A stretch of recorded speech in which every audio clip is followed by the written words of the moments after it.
Alors, bonjour, cher ami téléspectateur. Je suis content de vous présenter cette émission qui est spéciale avec mon épouse, Jennifer Saïd Lissiki, qui est une chanteuse qui chante bien pour le Seigneur. Merci Seigneur. Sauf qu'il faut, quand tu es avec moi, moi j'ai une voix très forte. Il faut parler un peu, te dépasser un peu, parce que sinon après les montages, ça devient compliqué. Ma voix qui est là, ta voix qui est là. Donc, mais en tout cas, j'étais né depuis la Guadeloupe, je parle avec vous. Et Jennifer, je l'ai connue ça fait maintenant plus de 28 ans. Ah oui, Dès mon arrivée ici en Guadeloupe, elle a grandi à l'église. Elle était venue à l'âge de 15 ans. oui, Donc, je l'ai vue grandir. Et puis, j'ai fait le choix de Dieu. D'où le problème de beaucoup de couples, ça commence par le choix. c'est ça. Parce que je constatais que beaucoup de femmes disent en pas ni chance. En pas ni chance, euh, je tombe, quand un homme vient, il s'en va. Euh, les hommes ne restent jamais. Bien, tombe sur une catégorie d'hommes aussi, toujours le même type d'homme, peut-être violent ou. Voilà. Bon, maintenant, le problème, c'est d'abord le milieu que vous fréquentez, parce qu'il y a certains hommes que vous ne rencontrerez que dans certains milieux. Mm. Et puis aussi les critères de vos choix. Si vous aimez, par exemple, si vous allez en boîte de nuit, vous fréquentez les boîtes de nuit, c'est là où vous cherchez un mari, vous avez plus de chances de tomber sur un ambianceur, un homme superficiel. Je n'ai pas dit que tous ceux qui vont dans les boîtes de nuit sont superficiels, mais il y a beaucoup de chances que vous tombez sur quelqu'un, parce que beaucoup d'hommes vont dans les boîtes de nuit pour draguer. Donc demain, tu vas tomber sur un dragueur. Et quand tu vas te marier avec, je ne pense pas qu'il va arrêter de draguer parce que tu es là. C'est son style de vie. Donc la première chose, c'est pas toujours question de chance, comme je dis, mettez la chance de votre côté. Fréquentez les milieux adéquats. Et deuxièmement, vos critères aussi. Il y a des gens qui ont des critères superficiels. Par exemple, moi, j'ai eu de révélations sur ma femme. Mais j'ai regardé aussi ses critères. C'est une jeune femme que j'ai vue. Je connais son éducation. Je connais ses parents. On partage les mêmes passions sur la musique. Moi, je suis compositeur, producteur. C'est ma passion, ma musique. Chaque jour, je fais un morceau. Elle chante. Vous voyez, on a les mêmes passions. Et puis, on a la passion de l'œuvre de Dieu. Elle aime l'œuvre de Dieu. Et moi aussi, je l'aime. Donc, ensemble, nous servons Dieu. Donc, j'ai regardé l'essentiel. Pardonnez-moi, je n'ai pas regardé qu'à ses postérieures ou à ses lèvres ou bien à ces choses-là, aux formes. Mais je regardais à la personne. Et je me suis dit, voilà la personne avec qui on peut cheminer, avec les mêmes passions. Vous voyez, vous devez avoir quelque chose de commun. Mais qu'est-ce qui se passe? Je connais une femme qui m'a dit, elle est tombée amoureuse de son mari seulement comme elle a vu, quand elle a vu comment son mari dansait. Ah oui. Vous voyez, c'est vraiment superficiel. Mm. Vous ne dansez pas toute la vie avec un homme. Donc, des fois, c'est nos critères. Qu'est-ce que tu peux dire? Mais si tu peux parler fort un petit peu. Conseille les jeunes filles Ben, parce que, je te rejoins. Alors, il y a des jeunes filles, mais même des femmes de mon âge, voire plus âgées, hein, parce que effectivement, depuis notre union, euh, ça s'est accentué. Genre, j'ai vraiment beaucoup d'occasions de parler avec des femmes seules qui veulent se marier, qui veulent rencontrer vraiment quelqu'un. Et c'est vrai que parfois, comme tu disais, tout est fondé sur le critère. Et parfois, on voit que c'est un peu confus dans leur cœur. Parfois, elles veulent mettre la charrue avant les bœufs. Parfois, ce qui est c'est même obsessionnel en elles, c'est Parfois. d'avoir, et certaines veulent à tout prix un enfant. Donc, je veux à tout prix un enfant, mais est-ce que je veux vraiment de quelqu'un qui chemine avec moi? Tu vois ce que je Elles veux te veulent dire? mettre la charrue avant le bœuf. Parfois, elles veulent voyager avec le bœuf et mettre aussi le bœuf dans la casserole. Si tu veux bœuf là où manger, et qui mon fait voyager où? On ne peut pas vouloir le beurre et l'argent du beurre. C'est ça, Vas-y, vas-y, voilà. vas-y, je voulais. Donc, certaines sont. Et c'est vrai que ce sont des petites choses qu'il faut nuancer. Je ne peux pas me dire que. Parce que je vois, selon l'horloge, entre guillemets, du monde, l'horloge biologique, on juge que l'âge est déjà bien avancé. Je veux un enfant, je veux au moins un enfant. Donc, je regarde autour de moi Je peux te faire peut, un enfant. quel homme peut me donner cet enfant. Donc, en fait, tu ne recherches pas un mari, tu recherches d'abord un géniteur. Voilà. Et beaucoup donc se trompent en fait dans leur, je dirais, dans leur motivation. Donc, ça dit en un mot, il y a des femmes comme des hommes qui ne savent pas ce qu'ils veulent en réalité. Voilà. Et c'est vrai que ça demande vraiment une introspection en soi. Hein, c'est pas donné à tout le monde, hein, l'introspection, j'ai remarqué. Hein. Parce que il y a un moment donné où moi je me rappelle, dans l'église, j'ai reçu vraiment une parole du Seigneur. Hein, j'avais plus de 20 ans. Sur le mariage, au sujet du mariage, que Dieu avait un plan de bénédiction vraiment spécifique pour le mariage. Et c'est après que j'ai vraiment été éprouvée et testée. Justement, il a fallu persévérer, de faire confiance à Dieu, de persévérer dans la prière. Et vous savez, quand on a tant qu'on a 20 ans, je dirais tant qu'on est assez occupé et actif. Parce que c'est ça aussi. Il y en a qui vivent mal leur célibat.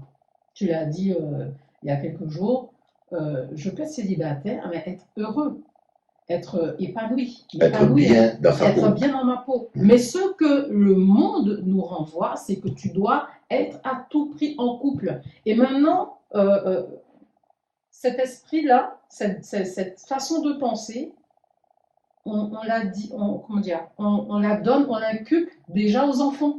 Même à l'église aussi. Depuis l'âge de 4-5 ans, les enfants sont déjà mon fiancé, ma petite copine.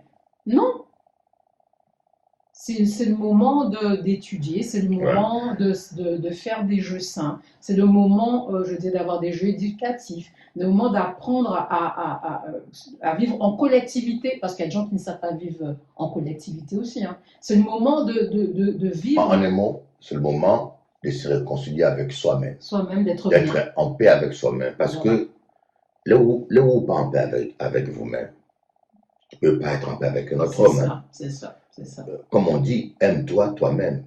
Aime ton prochain comme tu t'aimes toi-même. Mais si tu t'aimes pas toi-même, comment tu peux aimer quelqu'un d'autre? Et le moment de célibat, c'est un moment où Dieu nous guérit, nous restaure. Parce que nous n'y en l'eau bobo. C'est ça. Nous avons beaucoup de blessures dans notre enfance, des esprits dérégés. On a du vécu. Un exemple, une femme qui a été touchée sexuellement, abusée, ça dérègle sa sexualité. Il faut qu'elle soit réglée. Il faut qu'elle soit restaurée pour pouvoir avoir une vie sexuelle normale avec un autre homme, son mari. Mais si elle n'est pas encore guérie dans ce domaine-là, ça fait une femme frigide, ça fait une femme qui ne va pas aimer cela et qui va le mal vivre. Parce que je connais une sœur qui m'a dit, lorsque son mari la touche, ça lui rappelle l'homme qui l'a violée. Donc, elle ne supporte pas des câlins, elle vit mal et l'homme aussi souffre. Donc, la période de célibat, ce n'est pas toujours négatif, c'est la période où on doit se réconcilier avec soi-même. Et puis, deuxièmement, ce qui est très important, j'aimerais te poser une question. Quelle est l'importance des sentiments dans un couple? Quelle est l'importance? Est-ce qu'on doit dépendre des sentiments? Alors, Parce que moi je fais du principe, je vais te donner une petite idée. Les sentiments sont comme une rose. Bien sûr, il faut arroser. Il faut l'arroser. Il faut un entretien. Les sentiments peuvent mourir comme ils peuvent renaître. C'est ça. Donc, moi j'ai entendu une femme une femme dire, je vais me séparer de mon mari parce que je ne l'aime plus. Bon, aimer et les sentiments, c'est des choses différentes. Les gens pensent que parce que je ne ressens pas de sentiments, donc je n'aime plus. Non, c'est pas ça.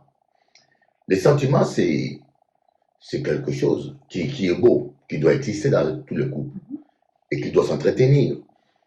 Mais il peut arriver que vous ayez des sentiments forts, C'est ça. comme on appelle coup de foudre. Passion. Ne nous voilons pas la face. Mhm. La vie est faite de surprises. Vous allez en vacances, vous allez dans une fête, vous rencontrez quelqu'un, boum, coup de foudre.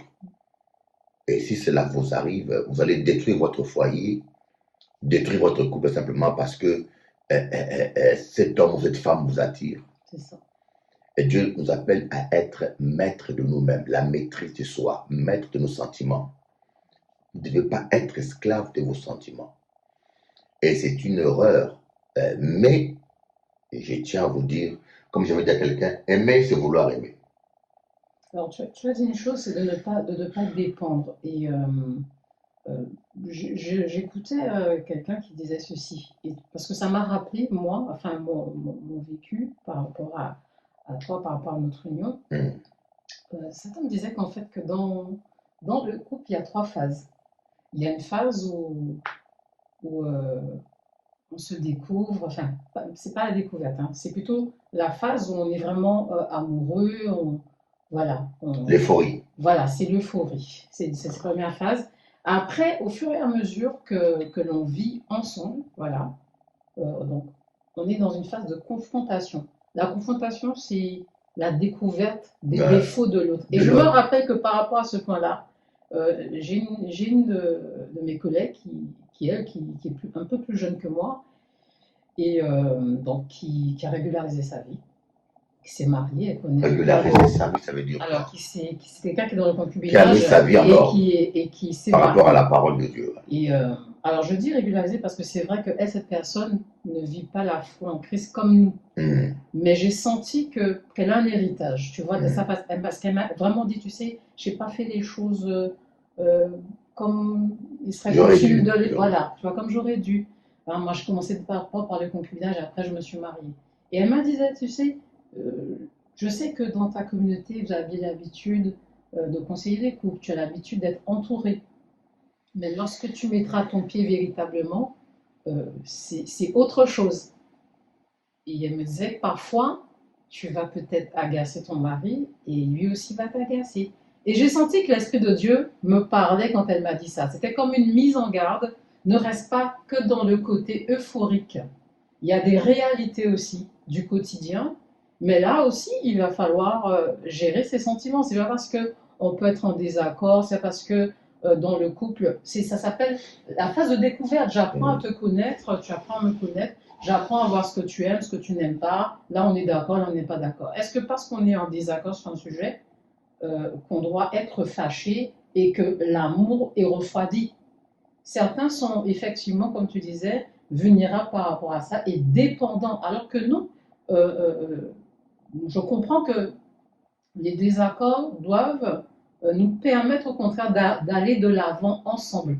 Je sais ce que tu aimes, je sais un peu ce que tu penses, tu sais ce que je pense, et ensemble, on doit en faire une force pour continuer d'avancer. Et c'est là où certains se font avoir et que le diable entre aussi pour diviser et détruire. Donc, il faut faire attention à cette phase de confrontation.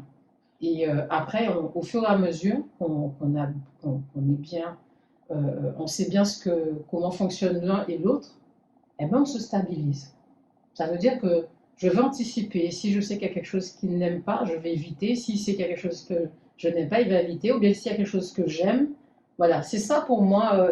Pour moi, c'est vraiment ça. Oui, mais l'erreur que commettent beaucoup de couples, parce qu'on me donne un peu le conseil conjugal, parce que moi je suis un coach, je donne des conseils à beaucoup de couples. L'amour n'est pas statique, mais il est dynamique. L'amour vit, c'est comme une plante qui vit. Et il y a des hommes comme des femmes. Dernièrement, je parlais avec une dame qui m'a dit, cet homme-là, ça fait longtemps que sa femme souffre. Je l'ai averti, je lui ai dit, change. À l'allure où tu vas, ça ne marchera pas. Je l'ai averti, elle ne m'a pas écouté. Il ne m'a pas écouté plutôt. Et maintenant, sa femme a chaviré. Sa femme ne ressent plus rien. D'ailleurs, Elle m'a dit, ça fait longtemps que sa femme ne ressentait déjà plus rien. Il ne se rendait même pas compte. Voyez, quand vous êtes dans un couple, tu vis avec une personne, pose-toi toujours la question, est-ce que l'autre est heureux ou satisfait? Ne fonctionnez pas égoïste, voyez. Posez-vous la question, est-ce que, et puis dites-toi, qu'est-ce que j'apporte à l'autre? On est ensemble, qu'est-ce que je lui apporte? Ne soyez pas comme un parasite qui cherche que son bonheur. Oui, il y a des gens qui sont comme ça, ils cherchent son bonheur.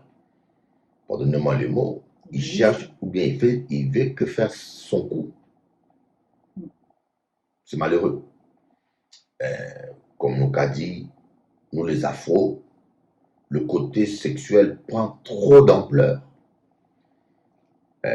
En disant ça, mais en pas qu'à généraliser, hein, parce que sur TikTok, les gens aiment ma franchise. Oui, mais ça te Mais il y en a qui n'apprécient pas certaines des idées, mais moi je suis en paix avec moi-même, parce qu'on sait qu'on ne fera jamais l'unanimité. Et pourtant tu précises bien que tu ne généralises pas. Voilà, malgré tout ça, mais il y a un monde qui petite tête, au caca, il pas fait, la petite tête, il a retenu que 2 premières phases. J'ai dit, surtout nous les Afros, la sexualité prend trop de l'importance. Nous ne vivons pas pour les sexes. Donc comment, d'où un homme peut laisser des enfants, une femme, 4 enfants, 5 enfants abandonnés, et parce qu'il a rencontré une génette. C'est pas un homme, ça. Des fois, c'est des problèmes avec soi-même. Mais oui, c'est pas un homme, il est malade. C'est un problème avec soi-même parce que on sait qu'à partir de l'âge de la quarantaine, certains ont un temps de manque de confiance en soi. Il y en a qui ont commencé à... Ils se disaient ce qu'ils attirent toujours. Il y en a qui ont commencé à 7 ans. Oui, il y a ça. Et quand regardez qu'elle soit tout le monde là à l'école gardienne. Ça devient un style de vie, c'est un style de vie aussi. Et des gars comme ça, comment vous pouvez le récupérer? Donc, c'est un problème sérieux. Et je pense qu'on doit faire des émissions comme ça sur le couple. Régulièrement. Et quand je suis en Guadeloupe, je prêche. Quand je viens ici, on fait 4-5 émissions sur le couple. Et parce que le couple souffre. Et les célibataires aussi. Oui. Parce que là, tu as bien encouragé mais au début. Quand on dit la vie amoureuse, voilà, c'est les célibataires autour. Donc je dis que on ne doit pas être esclave de son sexe. Des yeux. Des yeux, de la convoitise. Il n'y a pas que ça dans la vie. Je suis marié avec ma femme. Demain, je ne le souhaite pas, demain, je suis impuissant, alors elle va divorcer. Demain, elle fait un accident, problème de visage, machin. Non, je donne un exemple. Oui. Dans la vie, tout peut arriver. Ou demain, elle a un problème, je ne sais pas, de dépigmentation. J'ai un ami, il souffre de dépigmentation, comme Michael Jackson. Ouais, je vois. Et vous voyez, le gars, le visage change. Et si ça arrive à une femme, tu vas faire quoi alors? Tu vas divorcer? Non. On n'est pas des animaux, on est des êtres humains supérieurs. Il ne faut pas être esclave des sentiments, ou esclave des émotions, ou esclave de l'apparence. Donc, on a deux, je vois des fois sur YouTube des personnes qui m'épatent en fait. Je pense que parfois je me rends compte que ces personnes-là ont une certaine foi en Christ, qui est très discrète peut-être, mais on sent quand même, on l'entend par moments. Des jeunes, hein, des personnes jeunes qui ont été à l'école ensemble, qui se sont mis en couple ensemble. Le jeune homme a eu un accident qui l'a rendu paraplégique. La fille, elle reste là. Ils finissent même par se marier. J'ai déjà vu 2 couples comme ça. Il y a même un couple qui s'est formé comme ça. La femme était aide-soignante quand elle a connu ce jeune homme qui était un très bon sportif et qui a eu un accident lors de l'exercice de son sport. Elle l'a rencontré, ils ont formé une fondation justement comme ça. Elle l'aide beaucoup. Il y a tout un dispositif. Au début, c'était dans la maison des parents. Ils ont quitté la maison parce qu'il lui a demandé en mariage. Ils se sont mariés. Ils ont même des projets d'avoir des enfants. Ça n'a pas été chose facile jusqu'à maintenant. Ce sont des choses que j'observe où on voit que l'amour est mis à rude épreuve et les gens demeurent. On peut dire que ça peut exister. Voilà, ça existe. Donc il faut que nous prenions conscience que l'amour existe, Amen. voyez, et que c'est possible que tu vives autre chose. Amen. Arrête de tâtonner à gauche, à droite. Écoutez bien, en tâtonnant, tu peux finir ta vie sans avoir rencontré l'amour. C'est vrai. L'amour, il faut prendre son temps. Prendre son temps. Ne t'engage pas précipitamment avec un homme parce que tu vieillis ou parce que tu vas avoir un enfant. Prends ton temps. Voilà un petit conseil là qu'on voulait vous donner dans ce rubrique. Il y aura rubrique conseil conjugal parce que je pense que ça, c'est mon don. J'aime bien parler de couple. Parce que je me sens bien dans ce domaine-là. Alors, maintenant, on va écouter un chant que Madame a chanté. Un très beau chant que j'ai écrit jusqu'au bout. Et jusqu'au bout, je te suivrai. Jusqu'au bout, Seigneur, je te suivrai. C'est un chant des ailes de la foi. Le texte est des ailes de la foi. Et j'ai pris une musique instrumentale sur YouTube et j'ai composé dessus. Et ça donne... Yeah. Il est Dieu, il est Seigneur, roi des rois. La voix du Seigneur m'appelle. Prends ta croix et viens sur moi. Je réponds, sauveur fidèle. Me voici, je suis à toi. Jusqu'au bout, je veux te suivre. Dans les bons et mauvais jours, à toi pour mourir et vivre. À toi Jésus pour toujours. Jusqu'au bout, je veux te suivre. Dans les bons et mauvais jours, à toi pour mourir et vivre. À toi Jésus pour toujours. Mais le chemin du calvaire est étroit et périlleux. C'est un chemin solitaire, difficile et ténébreux.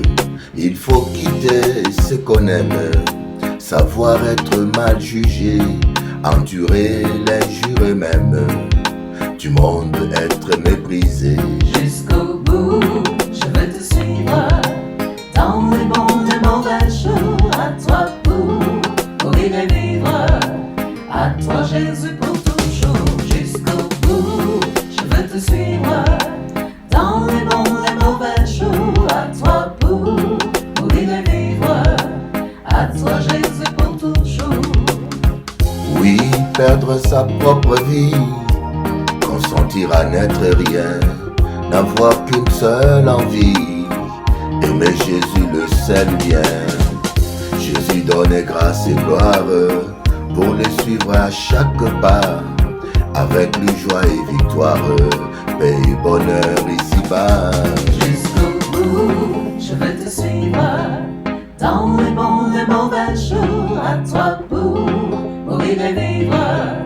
À toi Jésus pour toujours. Jusqu'au bout, je veux te suivre. Dans les bons et mauvais jours, à toi pour mourir et vivre. À toi Jésus pour toujours. Je suivrai Jésus, quelles que soient les circonstances, je suivrai Jésus. Il est mon Dieu, mon roi. Personne ne m'arrêtera pour Jésus-Christ. Il a tant fait pour moi, oh. Pour toi Seigneur, Pour toi Seigneur, j'irai jusqu'au bout pour toi de mon Seigneur. âme, au bout de ma force.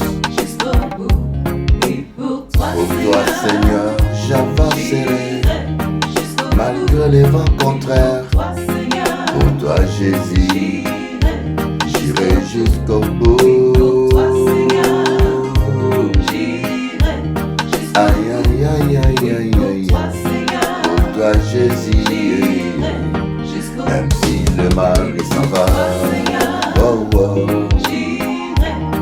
Malgré les trahisons, malgré les méchancetés, malgré leur hypocrisie, pour toi Jésus, rien que pour toi. Aïe aïe aïe aïe, rien que pour toi Jésus. Pour toi, rien que pour toi.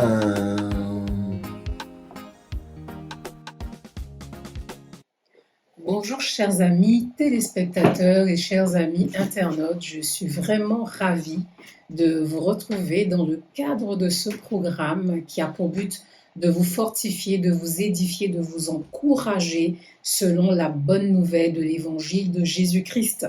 Vraiment, soyez tous fortifiés et pleinement bénis. Je crois que le Seigneur a une parole pour nous tous. Je dis pour nous parce que cette parole que j'ai à cœur de partager avec vous, je considère qu'elle s'adresse d'abord à moi, mais elle s'adresse également à vous selon les besoins de votre cœur, selon vos aspirations, selon les situations que vous traversez. Nous vivons un temps où vraiment nous sommes tous confrontés à des défis de toutes sortes, des épreuves, des situations difficiles, la perte d'être cher, la perte d'un emploi, des échecs répétitifs, soit sur le plan sentimental, soit pour ceux qui étudient sur le plan scolaire.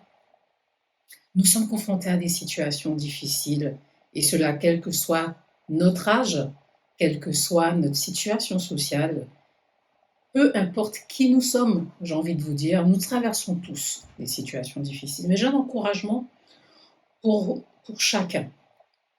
J'ai un encouragement ce matin et je crois que le Seigneur vraiment a conçu des projets parfaits pour vous qui êtes en train d'écouter ce programme. Je crois que Dieu ne permet rien par hasard. Vous savez, il y a une chose que j'ai comprise, souvent les personnes qui osent croire en Dieu se font toujours critiquer parce qu'elles osent croire. Il faut oser croire. C'est lorsqu'on ose croire qu'on peut vivre de belles choses par la foi avec Dieu. Et je crois que si vous écoutez ce programme, c'est parce que vous avez déjà, peu importe le niveau de votre foi, mais vous avez déjà foi en Dieu. Vous avez cette foi que Dieu existe, qu'il est le rémunérateur de ceux qui le cherchent. Dieu se laisse trouver par ceux qui le cherchent de tout leur cœur. Et je crois que Dieu a vraiment une parole d'encouragement, un bon encouragement pour vous. Peu importe les situations difficiles que vous traversez, d'autres vous ont précédé, d'autres nous ont précédés et ont expérimenté la grandeur et la bonté de Dieu. Vous vous dites parfois, pourquoi? Pourquoi cette situation et pourquoi même moi? Pourquoi cette situation m'arrive-t-elle à moi? Souvent, quand nous sommes donc confrontés à nos limitations, nous allons même dire, mais pourquoi moi? Qu'ai-je fait au ciel pour mériter cela? Qu'ai-je fait au ciel pour attirer cela? Qu'ai-je fait à Dieu pour attirer cela? Il y a une personne que nous allons regarder ensemble dans la parole de Dieu dans la Bible qui s'appelle Job. Je pense que vous connaissez plus ou moins Job. Chacun de vous peut se retrouver. Peu importe, je dirais, votre niveau de foi, peu importe où vous en êtes spirituellement. Je pense que chacun peut se retrouver. Aussi bien ceux qui ont déjà fait un pas avancé avec Dieu que ceux qui ne l'ont pas encore fait. Dieu a une parole pour tous. Et dans le livre de Job, au chapitre 1, donc, la Bible nous parle de Job. Il avait dans le pays un homme qui s'appelait Job. Et cet homme était intègre et droit. Il craignait Dieu et se détournait du mal. Il naquit 7 fils et 3 filles. Il possédait 7000 brebis, 3000 chameaux, 500 paires de bœufs, 500 ânes et un très grand nombre de serviteurs. Et cet homme était le plus considérable de tous les fils de l'Orient. Ses fils allaient les uns chez les autres et donnaient tour à tour un festin, et ils invitaient leurs 3 sœurs à manger et à boire avec eux. Et quand les jours de festin étaient passés, Job appelait et sanctifiait ses fils, puis il se levait de bon matin et offrait pour chacun d'eux un holocauste. Car Job disait, peut-être mes fils ont-ils péché et ont-ils offensé Dieu dans leur cœur? C'est ainsi que Job avait coutume d'agir. Or, les fils de Dieu vinrent un jour se présenter devant l'Éternel, et Satan vint aussi au milieu d'eux. Passage très important. Toujours dans Job, chapitre 1, maintenant au verset 7, l'Éternel dit à Satan, « D'où viens-tu » Et Satan répondit à l'Éternel, « De parcourir la terre et de m'y promener. » L'Éternel dit à Satan, « As-tu remarqué mon serviteur Job ? Il n'y a personne comme lui sur la terre. C'est un homme intègre et droit, craignant Dieu et se détournant du mal. » Et Satan répondit à l'Éternel, « Est-ce d'une manière désintéressée que Job craint Dieu ? Ne l'as-tu pas protégé, lui, sa maison et tout ce qui est à lui ? Tu as béni l'œuvre de ses mains et ses troupeaux couvrent le pays. Mais étends ta main, touche à tout ce qui lui appartient et je suis sûr qu'il te maudit en face. » L'Éternel dit à Satan, « Voici tout ce qui lui appartient, je te le livre, seulement ne porte pas la main sur lui. » Et Satan se retira de devant la face de l'Éternel. Et c'est ainsi que les difficultés, les défis commencent pour Job. Mais d'abord, retenons ceci, c'est que Job est un serviteur de Dieu qui craint Dieu, un homme intègre. Et Dieu connaît, c'est ce qu'il dit dans sa parole, Dieu connaît le cœur de chacun. Dieu connaît le cœur de Job et il sait qu'il a entièrement confiance en cet homme qui est intègre et droit, qui le craint et qui se détourne de tout mal. Parfois, vous rencontrerez des personnes qui vont douter de votre sincérité, qui vont douter de vos croyances en Dieu, qui vont douter de votre foi, qui vont douter de votre intégrité, qui vont même jusqu'à aller à remettre en question votre image. Mais Dieu regarde au cœur, pas aux apparences. Parfois, ces personnes vont avoir le doute. Pourquoi ? Quand elles savent que des défis, peut-être de taille, se présentent sur votre chemin. Cet homme est-il réellement intègre ? Cet homme croit-il réellement en Dieu ? Cette femme ne fait-elle pas semblant ? Cette jeune fille ne fait-elle pas semblant ? Moi, je me rappelle que lorsque j'ai donné mon cœur, ma vie à Jésus, une fois, je me rappelle, je suis sortie d'une église, c'était il y a des années, et j'entendais donc des jeunes, et même plus âgés, qui disaient que dans ce type d'église, il n'y a que des jeunes filles, des jeunes femmes qui font semblant. Ils font semblant. Revêtons-nous d'habits, je dis des habits, c'est-à-dire de comportements comme ce qu'elles attendent, et on peut en séduire plus d'une dans leur communauté. Malheureusement, c'est vrai que ce sont des choses qui se produisent, mais tout de suite, cela parle de remettre en question donc la foi, la sincérité de certaines jeunes filles, certaines femmes qui vont à l'église.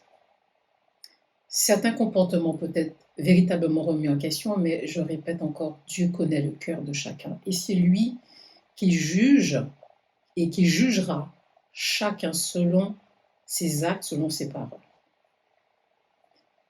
Mais il peut sembler que, effectivement, comme Satan l'a dit à Dieu, que peut-être que Job croit, Job est intègre, parce que Dieu n'a pas encore permis certains défis de taille qui vont aller jusqu'à remettre en question donc sa foi et son intégrité pour Dieu. Et c'est ce qui nous arrive. Certains d'entre vous ont des difficultés de taille. Jusqu'à quelques jours, jusqu'à quelques mois, peut-être quelques semaines, à quelques années, tout semblait très bien aller. Vous voyez comme Job, un homme prospère, avec des enfants, vraiment qui vit la paix, la tranquillité, qui aime Dieu, qui honore Dieu. Et pourtant, voilà, il y a un jour où la question de son intégrité et sa foi vont être éprouvées. Et c'est ce qui nous arrive. Parfois, les moments de défi vont être pour certains le moment, comme un carrefour pour se mettre au pied de Dieu, pour chercher Dieu. Il y a un moment donné où tout homme sur cette terre est amené à s'interroger sur son existence, sur le but de sa vie. Nous aurons à prendre cette décision, comme moi je l'ai prise et comme d'autres l'ont prise, où nous n'avons qu'une seule issue. Nous reconnaissons. Nous sommes convaincus. Et c'est Dieu qui le fait dans le cœur. Dieu a mis dans le cœur de l'homme la pensée de l'éternité. Et nul ne peut venir à lui si ce n'est lui-même qui l'attire. Donc même au travers des défis, Dieu est capable de nous attirer à lui. Ces défis ne viennent pas pour nous écraser. Ces défis ne viennent pas par hasard. Ces défis sont là, viennent à nous, se présentent à nous pour que nous invoquions le Dieu très haut, le Dieu souverain. Donc, d'abord comprendre. Tu te dis, je me suis dit moi aussi, pourquoi moi? Pourquoi moi? Pourquoi ces choses n'arrivent-elles qu'à moi? Pourquoi ces répétitions? Parfois, tu as déjà vécu d'échec en échec sur le plan sentimental. Tu veux te marier, tu veux rencontrer une personne avec qui tu feras ta vie. Mais il y a des échecs qui se répètent. Tu te dis, mais les autres ont réussi, les autres réussissent autour de moi. Pourquoi moi? Pourquoi ces échecs m'arrivent-ils? Et tu vas même te dire, mais ces échecs n'arrivent qu'à moi. Ils n'arrivent pas qu'à toi. Il y en a d'autres qui ont été confrontés à ces échecs et qui ont vu la grandeur de Dieu, qui s'en sont sortis. Donc déjà, mon encouragement est de te dire que Dieu regarde à ton cœur et à ta sincérité. Dieu connaît ton niveau de foi. Sache que le défi, l'épreuve ne vient pas par hasard. Cette épreuve ne vient pas pour t'écraser ni te détruire. Première chose, premier encouragement. Nous poursuivons notre lecture, toujours dans le livre de Job, verset. Alors nous étions à Job 1, chapitre 1, donc versets 1 à 5. On était même au 8. L'Éternel dit à Satan, as-tu remarqué mon serviteur Job? Nous avons vu que Satan remet en question donc la foi, l'intégrité. Dieu lui permet de toucher uniquement à ses os et à sa chair, de ne pas lui ôter la vie. Le diable voudrait, lui, que les situations difficiles qui nous arrivent, qu'il puisse en trouver un moyen, une opportunité, une porte, une ouverture dans nos vies pour nous détruire lui. Lorsque nous tournons nos regards vers le Dieu vivant, parce que bien aimés, vous qui m'écoutez, chers amis, chers frères et sœurs, déjà à Christ, nous avons toujours une intervention divine. Nous avons toujours un signe qui va nous faire réaliser que Dieu veut intervenir dans notre vie.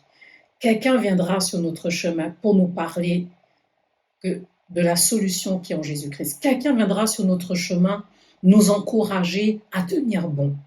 Il y aura toujours, comme je dis, une perche dans ta vie qui viendra à toi. Ce fameux carrefour décisif pour ta vie, où tu devras te dire, mais je vis des situations. Il est temps de recourir véritablement à Dieu. On ne cherche pas Dieu, c'est vrai, que pour des problèmes, mais c'est le moyen par lequel il peut intervenir pour révéler son amour et sa grandeur. Car tant que tout va bien, nous n'aurons pas besoin du Seigneur. Tant que tout va bien, nous allons même être tentés de nous appuyer sur nous. Et il y a des personnes qui ont ce style de vie de s'appuyer sur leur force, leur intelligence, même leur charisme, sur leur succès. Mais vous savez, des fois, nous sommes tous confrontés à un temps, comme Job, où après un long moment, une longue période de réussite, tiens, un échec se présente. Cet échec est-il une fatalité? Je suis là ce matin, je suis là cet après-midi, sur l'heure que vous suivez ce programme, pour vous dire que non.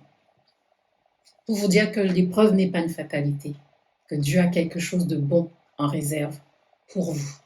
Dieu a quelque chose, jeune homme, jeune fille, en réserve pour toi. Dieu a quelque chose de bon, Dieu a quelque chose de meilleur. Donc Job, au chapitre 2, il est finalement, oui, touché dans sa chair par un ulcère. Sa femme, première tentation qui vient, qui lui dit, mais tu es soi-disant intègre, mais maudis Dieu et meurs. Il a été tenté plusieurs fois de maudire Dieu. Dans d'autres chapitres, hein, on va regarder au Job au chapitre 8, il y a eu un temps que Job a connu où il s'est vraiment lamenté, il a maudit le jour de sa naissance. Selon la situation à laquelle tu as déjà fait face depuis peut-être plusieurs semaines, des mois entiers, des années, tu vas être tenté de te dire, mais pourquoi suis-je venu sur cette terre? Et c'est là que le diable trouve aussi une occasion de te parler. Certains, vous m'écoutez, vous regardez ce programme, vous avez déjà eu des pensées suicidaires. Certains n'ont pas eu que des pensées suicidaires, ont essayé de mettre à exécution un plan suicidaire pour mettre fin à leur jour. Ça, c'est le plan de destruction du diable. Je suis là pour te dire aujourd'hui que ce plan s'arrête dans ta vie. Au nom de Jésus-Christ, ce plan de suicide s'arrête dans ta vie. Au nom de Jésus-Christ de Nazareth. Que cet esprit de suicide quitte ta vie. Au nom de Jésus-Christ de Nazareth. Parce que l'auteur de la vie, c'est le Dieu d'éternité qui a appelé Père, Fils et Esprit. Jésus-Christ est venu pour te rendre la vie. Jésus-Christ est venu pour réparer ta vie. Jésus-Christ est venu sur cette terre pour te sauver, pour nous sauver tous. Car il est écrit que Dieu a tant aimé le monde qu'il a accepté de donner Jésus-Christ afin que quiconque croit en lui, quiconque ose mettre sa confiance en lui, accepte de mettre sa confiance en lui, ne soit pas détruit ni séparé éternellement de lui à cause du péché, mais bien au contraire, qu'il reçoive la vie éternelle.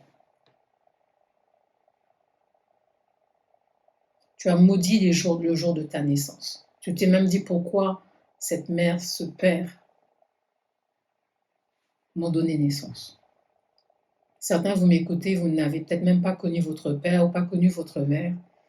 Bon, non, souvent ça arrive dans nos pays afro-caribéens, antillais et autres, européens, d'avoir été élevés par une tante, par un oncle, peut-être même certains par une amie de famille, un ami de famille, parce que soit les parents n'étaient pas en mesure, sur le plan moral, mental, financier, de prendre soin de vous. Peu importe ce qui vous est arrivé dans votre enfance jusqu'à ce jour, Dieu a quelque chose de bon pour vous. Avec Dieu, il n'est jamais trop tard. Rien n'est perdu. Il est le réparateur de brèches. Il est le consolateur des âmes affligées. Il est celui qui recueille ceux qui ont été rejetés. Il semble que vous vous dites que la vie vous a rejeté. Cette terre vous rejette à cause des défis que vous avez eu à faire face, des défis en grand nombre. Mais si Job s'en est sorti, alors je crois que mon encouragement pour chacun de nous est que c'est possible. Tout est possible à celui qui croit. Rien n'est impossible à Dieu.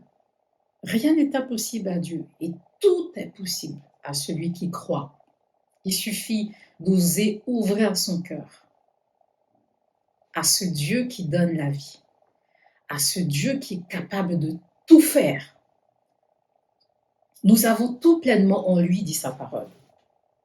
Pour toi qui connais déjà Christ et qui te dis « Pourquoi moi ?»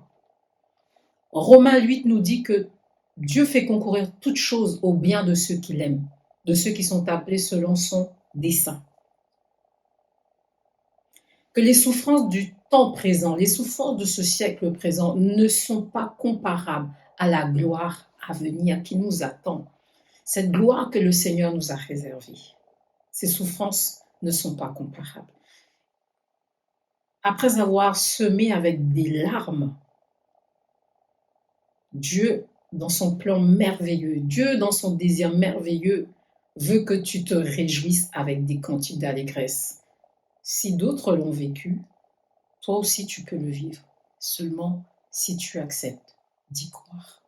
seulement si tu relèves encore la tête pour y croire, seulement si tu ouvres ton cœur. Parce que la parole de Dieu dit que si tu entends sa voix, si tu ressens dans ton cœur que ces paroles te touchent, que tu sens dans ton âme et conscience un espoir qui renaît, tu te sens convaincu d'avoir pensé mal, d'avoir agi mal jusqu'à ce jour par rapport à ce que tu vis. Si tu te sens touché, la parole de Dieu dit, ne ferme pas ton cœur. Ne ferme pas ton cœur. Ne lui ferme pas ton cœur parce que c'est lui qui est en train de te parler, de visiter ton entendement, ta conscience et de te ramener à une espérance nouvelle. Une dimension nouvelle pour toi qui connais le Seigneur. Pour toi qui n'a pas véritablement encore fait ce pas, qui croit déjà en Dieu, mais tu as besoin de faire ce pas, de lui donner ton cœur et ta vie pour qu'il devienne ton Seigneur et ton sauveur personnel. Je veux t'encourager de relever ta tête. Vous savez, après que Job ait vécu ces différents défis, ces différentes épreuves, sa santé, il a perdu ses enfants. Il y a des amis même en dehors de sa femme, d'abord, mais des amis aussi l'ont incité, l'ont tenté de maudire Dieu. Il est simplement écrit qu'il a maudit le jour de sa naissance. Il s'est dit, mais pourquoi moi? Comme toi tu te le dis, comme toi tu te l'es déjà dit, comme vous l'êtes déjà dit. Pourquoi moi? Pourquoi cette situation? Pourquoi ces situations s'enchaînent-elles? Parfois, tu as une épreuve, tu n'as même pas fini de la résoudre, qu'il y a déjà une autre, voire d'autres qui se soulèvent. J'aimerais t'encourager ce matin que Dieu est le rocher des délivrances. Le Dieu d'éternité dont je te parle et en qui tu crois est le rocher des délivrances. S'il a su délivrer d'autres ici-bas sur cette terre, s'il a su délivrer et relever Job, il peut le faire aussi également pour toi. Et vous savez, il y a 42 chapitres dans le livre de Job, et au 42e, il y a quelque chose qui est merveilleux qui se produit, parce que Job n'a pas maudit Dieu, malgré toutes les occasions qu'il avait de le faire. Il est dit au verset 1 dans Job 42, « Je reconnais, il parle à l'Éternel, je reconnais que tu peux tout et que rien ne s'oppose à tes pensées. Quel est celui qui a la folie d'obscurcir mes desseins? Oui, j'ai parlé sans les comprendre, de merveilles qui me dépassent et que je ne conçois pas. Écoute-moi et je parlerai, je t'interrogerai et tu m'instruiras. Mon oreille avait entendu parler de toi, mais maintenant mon œil t'a vu. C'est pourquoi je me condamne et je me repens sur la poussière et sur la cendre. Même si tu as eu des pensées négatives au sujet de ton existence et peut-être même au sujet de Dieu, tu as douté. Peut-être même que l'incrédulité, le refroidissement, pour toi qui connais le Seigneur déjà, a envahi ton cœur. Toi qui n'as pas encore fait ce pas, comme je disais, mais nous allons le faire ensemble, je vais t'encourager à le faire. Nous allons prier ensemble à la fin de ce temps d'encouragement. Toi qui n'as pas encore fait ce pas avec le Seigneur, tu t'es dit, mais pourquoi qu'ai-je fait au ciel? Tu peux revenir sur ces paroles et les annuler. Parce qu'il y a un merveilleux encouragement, c'est que Dieu peut tout et rien ne s'oppose à ses pensées. Les défis qui se sont accumulés, les épreuves qui se sont accumulées ne sont rien face à l'amour de Dieu pour ta vie, pour toi. Ne sont rien comparé à sa grandeur, cette toute-puissance qu'il veut manifester dans ta vie.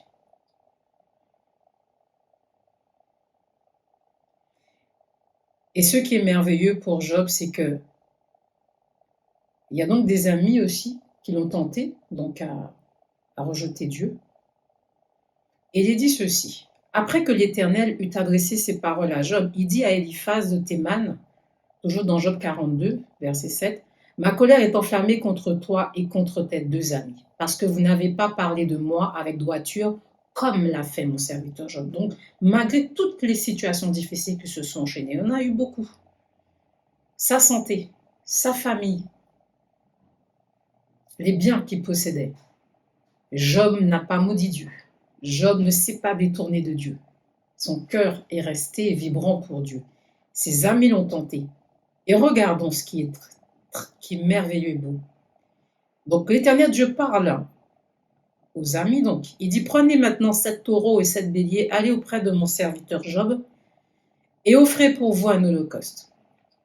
Job, mon serviteur, priera pour vous, et c'est par égard pour lui seul que je ne vous traiterai pas selon votre folie, car vous n'avez pas parlé de moi avec droiture comme l'a fait mon serviteur Job. Eliphaz de Théman, Bildad de Shoach et Tsophar de Nama allèrent et firent comme l'Éternel leur avait dit, et l'Éternel eut égard à la prière de Job. L'Éternel rétablit Job dans son premier état, quand Job eut prié pour ses amis, et l'Éternel lui accorda le double de tout ce qu'il avait possédé, comme je vous encourageais, comme je t'encourageais à le faire. Cela peut se comprendre d'avoir des pensées de plainte, de lamentation. On s'interroge. La souffrance, la douleur du cœur, la souffrance même dans le corps, toutes ces souffrances nous font parler. Ces souffrances vont même nous faire murmurer. Mais lorsque nous retournons à Dieu, que nous implorons sa miséricorde et son pardon, Dieu se lève. Job s'est d'abord repenti. C'est vrai qu'il s'est plaint, il s'est lamenté, mais il dit bien, je reconnais que tu peux tout et que rien ne s'oppose à tes pensées. Mon oreille avait entendu parler de toi, mais maintenant mon œil t'a vu, c'est pourquoi je me condamne et je me repens sous la poussière et sur la cendre. Ensuite, l'Éternel Dieu a donc demandé à Job de prier pour ses amis qui n'avaient pas été intègres dans leurs paroles, dans leurs propos par rapport à Dieu. Et c'est lorsqu'il a prié, donc lorsqu'il a fait du bien à ses amis, comme Dieu le dit, de ne pas nous laisser vaincre par le mal, mais de surmonter le mal par le bien, Dieu va nous dire aussi dans sa parole, bénissez et ne maudissez pas. Ne faites pas justice. Ne vous faites pas justice vous-même. Ne rendez pas le mal pour le mal. C'est lorsque Job, après sa repentance, a prié pour ses amis, que l'Éternel l'a rétabli dans son premier état. Donc avant tout l'enchaînement des situations difficiles auxquelles il a fait face. Dieu a rétabli et lui a accordé le double de tout ce qu'il avait possédé. Je crois à ce qu'on appelle la restitution. Je l'ai vécu moi-même. Je crois à la restitution de l'Éternel. De tout ce que vous avez pu perdre. Je crois que lorsqu'on donne son cœur, on demande pardon à Dieu sincèrement. Pour sa manière de penser, sa manière d'agir. Tu as voulu ôter à ta vie. Tu peux réclamer la miséricorde et le pardon de Dieu. C'est lui qui t'a donné la vie. Le diable voulait que tu t'auto-détruises. Parce que c'est lui qui est derrière. C'est lui le destructeur. C'est lui le menteur. C'est lui le père du mensonge et la parole de Dieu. C'est lui l'usurpateur. Dieu veut te donner la vie. Dieu veut que tu aies cette vie éternelle et en abondance. Il n'est pas trop tard. Rien n'est perdu. Reviens à Dieu. Humilie-toi. Donne-lui ton cœur. Prends un nouveau départ avec Jésus-Christ. Et le Seigneur te rétablira comme il l'a fait pour Job. Il rétablira ta vie. Il mettra de la paix dans ta vie. Il t'accordera sa paix qui surpasse tout entendement. Il renouvellera ton courage. Il renouvellera ton espérance. Qu'elle ne soit pas terrestre mais céleste. Je ne crois pas que Dieu nous ait placés sur cette terre simplement pour naître, grandir, avoir des choses. Bien sûr, c'est légitime. Il y a des bénédictions matérielles que Dieu veut nous accorder pour que nous puissions témoigner autour de nous qu'il est le Dieu qui donne. Mais le but, c'est que nous vivions l'éternité auprès de lui. Toutes ces choses nous emmènent dans l'éternité. Parce que nous allons témoigner. Que ta vie soit un témoignage de la grandeur, de l'amour de Dieu. Comme Dieu l'a fait pour Job, il le fera aussi pour toi. Mon encouragement final, c'est que tu relèves ta tête et que tu prennes un nouveau départ avec le Seigneur. Donc, je vais prier avec toi. Toi qui n'as pas encore donné ton cœur et ta vie à Dieu d'abord, et pour toi qui connais le Seigneur, qui a besoin d'expérimenter une nouvelle saison dans ta vie aussi, une nouvelle saison spirituelle, je veux prier avec toi. Amen. Donc, ceux qui n'ont pas encore donné leur cœur, faites cette prière avec moi. Seigneur, je reconnais que j'ai mené ma vie comme je le voulais. Je te demande pardon pour tous mes péchés, pour toute pensée mauvaise, pour tout doute, pour toute peur. Je reconnais que tu es mort pour moi et que tu es ressuscité et que tu es venu sur cette terre pour me sauver. Je t'ouvre mon cœur et te reçois comme mon Seigneur et mon Sauveur personnel. Baptise-moi de ton esprit. Soutiens-moi afin que je puisse demeurer dans tes voies et que je sois un témoin de ta grâce et de ta gloire. Amen. Pour toi qui as besoin d'expérimenter une nouvelle saison dans ta vie, relève ta tête aussi, parce que Dieu n'en a pas fini avec toi. Dieu t'aime toujours. Ce n'est pas parce que tu as douté, que tu t'es refroidi, que tu avais même à temps baissé les mains, que Dieu te rejette. Reviens au Seigneur. Seigneur, je te demande pardon pour les doutes, je te demande pardon pour toute forme de refroidissement, je te demande pardon pour les peurs, je te demande pardon pour l'incrédulité. Je te prie, Seigneur, que tu me restaures. Restaure mon âme. Rétablis-moi comme tu l'as fait pour Job, afin que je puisse proclamer tes bienfaits, que je puisse témoigner de ta bonté et de ta fidélité, car je reconnais que tu peux tout et que rien ne s'oppose à tes pensées. Au nom de Jésus-Christ, je t'ai ainsi prié. Amen. Soyez tous fortifiés et bénis. Certaines trahisons sont pour la gloire de Dieu. Certains échecs vous préparent aux futures réussites. Ne te décourage pas. Rendez grâce à Dieu en toutes circonstances. Car Dieu fait concourir toutes choses à ton bien. Ne t'inquiète pas pour la situation présente. La victoire est devant toi, mon ami. Rendez grâce à Dieu en toutes circonstances. Car toutes choses concourent au bien de ceux qui aiment Dieu. Rendez grâce à Dieu en toutes circonstances. Il est digne d'être loué, remercié au bien de ceux qui aiment Dieu. Tu t'en sortiras quand l'épreuve arrive. Tu t'en sortiras quand les soucis t'accablent. Tu t'en sortiras même dans la maladie et la détresse. Tu t'en sortiras. Daniel a été délivré de la fosse au lion. Dieu a exaucé la prière de Jonas dans le ventre de la baleine. Yeah.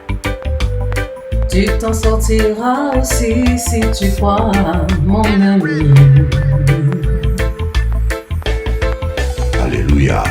Comme David face à Goliath.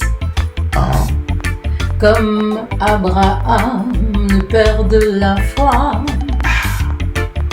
Comme Paul et Silas dans la prison.